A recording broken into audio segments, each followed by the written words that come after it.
Parang Kailangan lang malaman ng kababayan natin kung anong ginagawa nila. Opo. Pero sa tamang panahon, o subukan nilang mag-focus ngayon, talagang babanggitin ko sa mga mukha nila kung anong ginagawa nila. Maganda rin yung nangyari sa akin eh. Para ipamukha ko sa kanila sa susunod, bakit ganito yung ginagawa nyo? Puro labag sa tuntunin ang ginagawa ninyo eh. Sa atin eh, kumisan may pakiusapan talaga rito eh. Meron akong pagkakataon talaga na pagbibigyan naman ako eh. Pero yun talagang, alam ko sinadya nila na akong gawin pinakahuli. Kasi maring hindi ko na ituloy eh. Mag-alas 9 na ng gabi. Kasi kung makikita nyo, apat na palang tayo dito, wala na yung dapat makarinig. Baka uuwi rin yan. Malay mo, ganun. Hindi ko alam kung ganun. Kaya lang, kung pinagbigyan nila ko, napaka-iksi ng ano eh.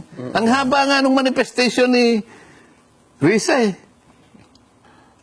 Pero hindi manifestation, may PowerPoint pa eh. Ay, nako. Anyway, ano palagay mo, Nelson? Pero mukhang Sen, kumbaga sa chess ito, Jen, ang hirap nung tatanungin ka sa isang bagay na kahit anong isagot mo, tumbok eh. Parang wala kang, doon sa tanong nyo, tungkol sa insertion, parang walang tamang sagot doon eh, kapag sumagot ka, Sen. Hindi, ang sinasabi, hindi ko naman, kung gusto nilang mag-interpolate, okay lang eh. Tama naman yung ginagawa ko, sabi ko, I am asking for clarity. Ayun nga. Di ba? I-clarify natin ito. Kasi, sa isang banda, parang pinalilitaw ni Senator Lacson, masama yan. Masama ang insertion, kaya nga, tinanggihan yan. Gusto ko kanyang, gusto ko sa plenary, bubusisiin ko yan. At tatanong ko kung bakit yan ay pinayagan. Di mali. Tatanong niya eh. At sino nagpasingit? Paano isiningit? At paano in-implement? May konting problema doon. Pagkatapos magpapaliwanag ang Senate President, mula kang ano yan? It's only a part of the budget process. Teka muna. Hindi ba nyo gustong i-clarify yan? Ikaw ang Senate President. Yung isa is Senate President pro tempore. Deputy niya yun. Di mixed signal ito. Ano bang gusto nyo palabasin din? Pati tao ngayon nalalabuan. Lalong-lalo na, dahil nga yung insertion na yan, ay yan naging malaking bahagi kung bakit nagkaroon ng napakalaking anomalya sa flood control project. Di ba magandang ayusin ito? Magandang linawin? Kung hindi nyo nilinaw, nasa sa inyo yan. Nagpaliwanag si Senate President Tito Soto. Kasi nagtawag siya ng caucus bago kami mag-session. All Senators Caucus yata. All Senator Caucus, parang alauna yata. Kaya lang, ang dumating 7 lang. Out of 24. Sa mga tweet, hindi naging makabuluhan yung caucus. Kasi 24 kami, ang dumating 7. Sa mga tweet, 1/3 lang ang dumating. Kaya ang ginawa niya, bago magsimula yung proceedings, yung session, nagpaliwanag siya na yun naman kanyang yun namang insertion yan naman, kahit ano pang tawagin nyo dyan, either tawagan yung amendment, tawagin yung insertion, o kung ano man salitang gusto nyo gamitin, yan ay part ng regular budget process. Wala pong illegal per se sa insertion. Hindi, yun ang paliwanag niya. So, pakinggan nyo, yun ang paliwanag niya.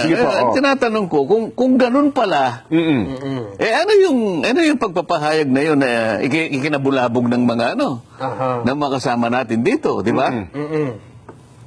Kung talagang kung walang masama doon, kung walang negative implication, yung sinabi niya. Ibig sabihin, kung mulat-mula pa, alam natin, common knowledge, na yan pala is a regular part of the budget process. Ano yung disclosure ni Senator Ping?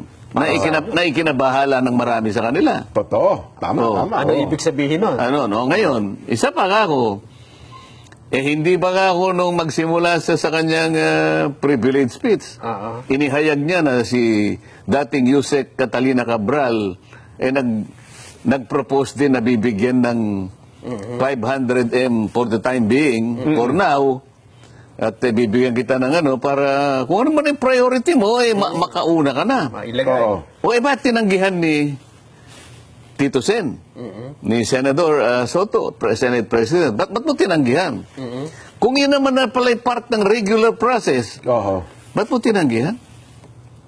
Di ba? Oo, bakit tinanggihan si Kaya Cabral? nga sabi ko, merong ano dito may mix ano dito, signal dito Magkaibang mensahe, opo. Na magkasalungat. Merong mixed message dito na magkasalungat. Teka muna, yun ang gusto ko. Pwede man yung i-clarify yan. Hindi maganda yun na nagkaroon na nga ako ng masamang impresyon na ang institusyon ay ginagamit tungkol sa insertion. So, ang akala nyo, insertion ay mali, pero sabi mo naman, ngayon hindi mali. Ba't mo tinanggihan? Bakit nag-disclose ng ganun si Senator Ping kung wala naman palang problema doon? Ba't kinakailangan pa niyang sabihin, insertion, sabi niya, is threatening our economy. Kinakailangan sa plenaryo mabusisian at bakit yan ay pinayagan. Yung salitang yun, bakit yan ay pinayagan? Ibig sabihin, bawal pala yan? Oo nga. So, ba't ka magpapaliwanag ngayon, although late na in the day, sapagkat na-unsettle na yung mga kasama mo Oo. Hindi mo nyo kako dapat na ipaliwanag to, ba't nangyayari ito? Kasi ang offer kay Tito Sen, di ba Sen, 500 yung kapwa ninyo kako aksyon, kayong dalawa, you are sending a mixed message to our people. Oho.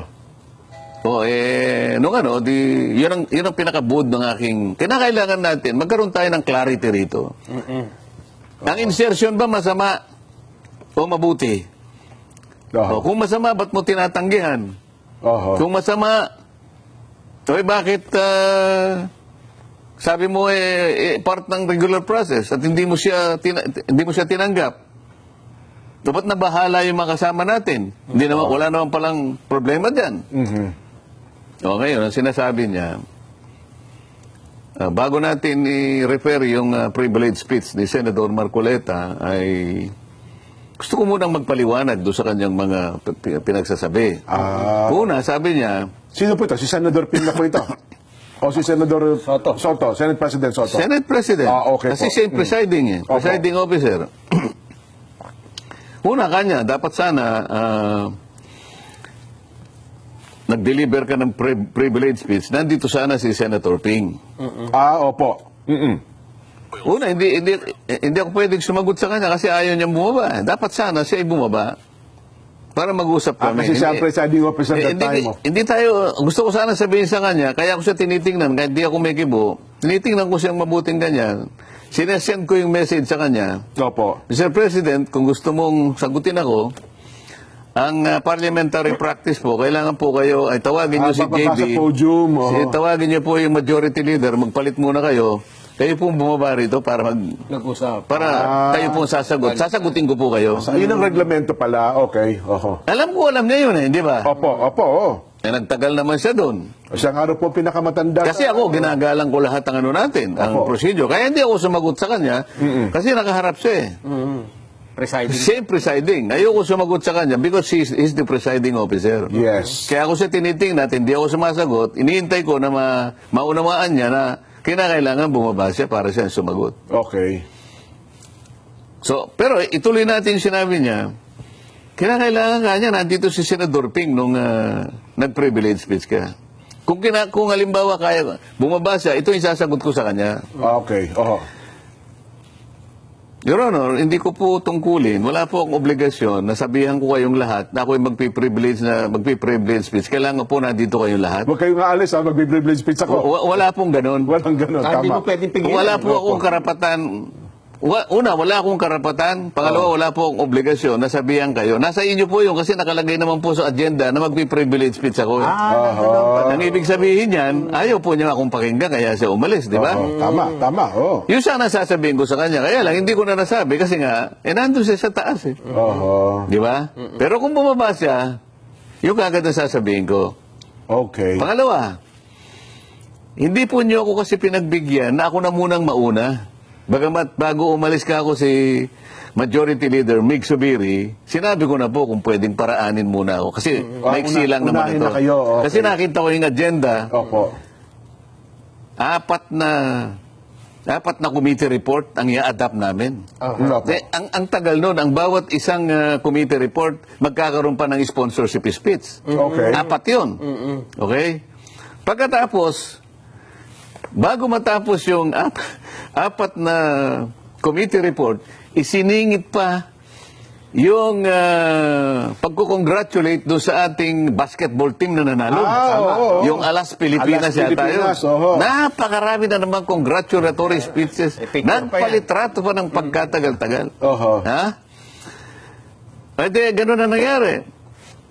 Yung matatapos na yung si Senador Robin na lang ang huli Oho. na ipipresent yung pinakahuling committee report na nauukol sa Freedom of Information. FOI, tama po. Oh. Biglang nag-request, nagtaas ng kamay si Senador Risa. Oho. Sabi niya, Mr. President, sabi niya ganun, a brief manifestation only. Okay. Oh, Senator Risa is recognized. Recognize yan. Alam mo ba ang ginawa niya? Oho. Nag-privilege speech. Ay, hindi si manifestation. Pagkatapos, meron pa siyang PowerPoint. Tingnan mo, Oho. Unang-una, mali yun. Wala sa agenda yun eh. Pero para maunahan niya ako, nagkunwari siya na manifestation, Manifestation na- brief manifestation. Oho. Alam mo, Nelson, Jen, mga kababayan na nakikinig, ako po, mapagparaya ako eh. Opo. Tinitiis ko po yan eh. Kahit na labag na sa tuntunin, ginagawa nila. Oho. Kailangang maliwanagan po ninyo, ginawa po nila yung para maging huli ako. Oho. Kahuli-huli na ako. Parang sinadya Nung magsalita ako apat na lang kami dun eh. Oho. Pero kailangan kong i-deliver sapagkat kailangan ma-record Opo. ng kapulungan kung ano yung gusto kong mangyari. Kailangan magkaroon ng clarity. Oho. Itong ganitong klaseng mga patakaran sa pagpapaliwanag. Oho. Yan ang ginawa nila sa akin eh. Pagkatapos sasabihin niya sa akin, dapat hinintay mo, dapat nandyan. Paano? Talagang plano na nilang ihuli ako eh. Ay, Nakuha niyo? Opo. Plano nila na Scenario. ihuli ako. Sapagkat siguro hindi nila, baka kung ano naman sasabihin yan. Oho. Oho. O yan, nasa sa inyo, hinuli ako. Oho. Kasi kung nandun si Senator Ping, maobligasyon sumagot kung that time. Oo, Diba? kaya nga, maski kausapin niya ngayon si Majority Leader Migs. Opo. Ano naman doon eh, pwede namang lapitan. Migs, pwede mo ba kuya? Sige boss. Oh. Pagkatapos niyan, ikaw na. Kaso lang, pupunta pala ng Canada. Kaya umalis sa kagad. Hindi niya binilin kay JB. Okay. Ngayon, pero pinuntan ko pa rin si Senator JB. Oho. 2 beses ko pang isinignal. Medyo, ganun pa eh. Oho. So akala ko, pagkatapos ni Senator Amy, Kayo na dapat. ako na. Oho. Hindi. Tumira na naman. Pagkatas, Alas, Pilipinas. Pagkatas, nag-manifest. Oho. Oh, sabi ni...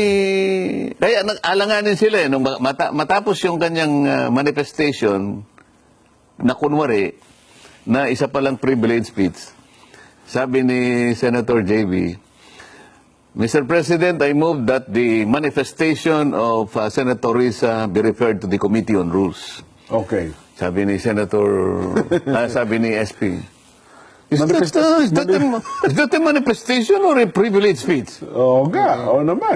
Sabi ni Risa, well, maybe, gagano. Na-technical, ano na sila eh. Talagang gano'n. Kaya ko naman okay lang, sige. Oho. Nako. Di ba? Ah.